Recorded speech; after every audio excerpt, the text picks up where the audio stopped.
Policia e Kosovës ka arrestuar 16 persona, të gjithë shtetas të Serbisë. 4 prej tyre janë ndaluar në Gjakov dhe 12 të tjerë në Prizren. Nga të arrestuarit 4 janë oficerë të shërbimeve serbe të sigurisë dhe informacionit.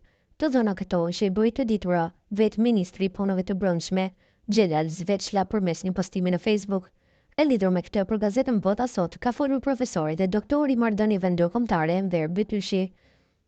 Materialet që janë gjetur në 4 automjetet me të cilat udhëtonin të 16 personat e entitetit serb në bëjnë me dije se këta persona janë lidhur me aktin terrorist të Banjskës dhe të tjera vepra të Serbisë për destabilizimin e Kosovës. Kjo bën akoma më të mpret situatën.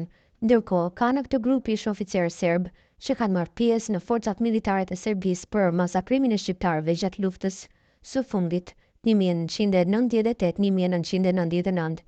2 janë lidhjet e këtij grupi 16 personash. Së pari janë lidhjet me strukturat e inteligjencës ushtarake të Serbisë dhe së dyti kanë lidhje me grupin terrorist të Banjskës. Së paku një prej të arrestuarve është i afërtit të dyshuarit për vrasjen e rështerit të policisë së Kosovës Afrim Bunjaku më 24 shtator të vitit 2023. Ky person mban gradën e togerit në shërbimet sekrete të ushtrisë së Serbisë, ndërsa një kapiten i klasit të parë është në lidhje me ish generalin e inteligjencës ushtarake të Serbisë, Jovan Milanović. Shprehet Bytyqi për Bota sot, sipas tij rasti është shumë serioz për paqen dhe stabilitetin e Kosovës. Janë arrestuar një numër i madh personash në potencialin për të shkaktuar dhe kryer akte terroriste të mëdha në Kosovë.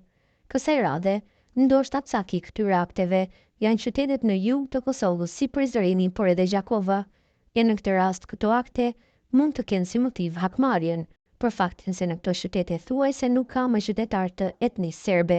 Në këto raste ka shumë mundësi që aktet e terrorit t'i kryen serbët dhe më pas të flitet në opinionin publik, sidomos ato ndërkombëtar për luftë midis shqiptarëve. Në rastin konkret, kjo do të shërbente edhe për ta vështirësuar krijimin e qeverisë dhe të institucioneve të tjera të Kosovës. Në Ndizon dhe Turqi, ai thotë se Serbia me çdo kusht po tenton të destabilizojë situatën në Kosovë. Kryeministri Kurti foli për një komplot të Beogradit e diversion për të penguar krijimin e institucioneve të vendit, ashtu siç ishte angazhuar qeveria e presidentit të Serbisë për të ndërhyrë në zgjedhjet e Kosovës. Tashmë nuk është sekret se në Beograd ka interes të madh për të destabilizuar Kosovën përmes paaftësisë së klasës politike të saj për të krijuar institucione shtetërore të shëndrueshme dhe të afta, për të përballuar politikisht dhe diplomatikisht Serbinë në marrëdhëniet ndërkombëtare. Lufta e Serbisë historikisht ka qenë dhe mbetet edhe sot luftë për imazh. Ndërtimi i një imazhi negative të rrem për Kosovën e shqiptarët është strategji e të gjithë qeverive të Serbisë së paku prej shekullit të 20 me Vladan Gjeorgjevçin kryeministër. Përmes kësaj taktike e njëkohësisht strategjie, Serbia ja pati arrit që t'i paraqesë shqiptarët si problemi i Ballkanit dhe të maskojnë aktet e terrorit serb kundër tyre. Por në më shumë se 3 dekadët e fundit, ata dështuan kryesisht për shkak të qasjes së liderit historik të Kosovës, Dr. Ibrahim Rugova. Pas vdekjes së Ibrahim Rugovës, u ringjall sërish përpjekjet e tillë në Vizon dhe Turqi.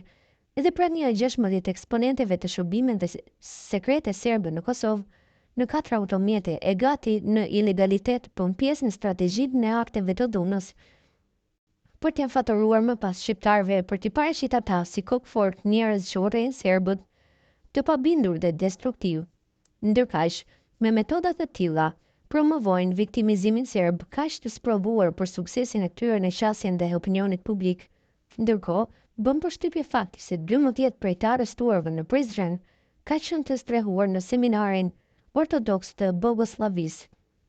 Ministri Zveçla ka hedhë dyshime se ndoshta kemi të bëjmë një tentativë për të shfrytzuar institucionet fetare për të kamufluar ose për të shkaktuar tensione ndëretnike fetare në Kosovë, duke përdorur ngjarjet e sajura për të nxitur reagime të dhunshme ose prazira, shpjegon Bytyqi. Mëtej, ai deklaron se prokuroria e Kosovës duhet të merret profesionalisht edhe me shumë këmbgulje me këtë rast. Nëse janë dhënë 48 orë afat ndalimi, kjo kohë duhet të shfrytëzohet gjatë gjithë këtyre orëve për të ndriçuar rastet dhe veprën përkatëse të arrestuarve, po ashtu lidhjet, motivet dhe qëllimet e tyre, madje edhe planin e projektit konkret që ata mund të kenë për akte terrori dhe destabilitetin në Kosovë. Arrestimi është një vepër e lavdërueshme e policisë së Kosovës, ndërsa zbulimi i veprimtarisë dhe lidhjeve të grupit është detyrë akoma më e rëndësishme e prokurorisë, shpjegon Bytyqi. Zbulimi dhe arrestimi i personave në fjalë në kushtet e mungesës së një qeverie të dalë në zgjedhjet e nënshkurtit është vërtet tregues i profesionalizmit të policisë së shtetit të Kosovës dhe strukturave të tjera investiguese e ligjzbatuese, por ama kjo ngjarje është piskam e madhe për të bashkuar e për të krijuar me urgjencë institucionet e vendit, një qeveri dhe parlament funksionale plotësisht legjitim, motivon çdo strukturë për punë dhe angazhim maksimal në ruajtjen e integritetit shtetëror dhe territorial të vendit, përfundon profesor Dr. Enver Bytyqi.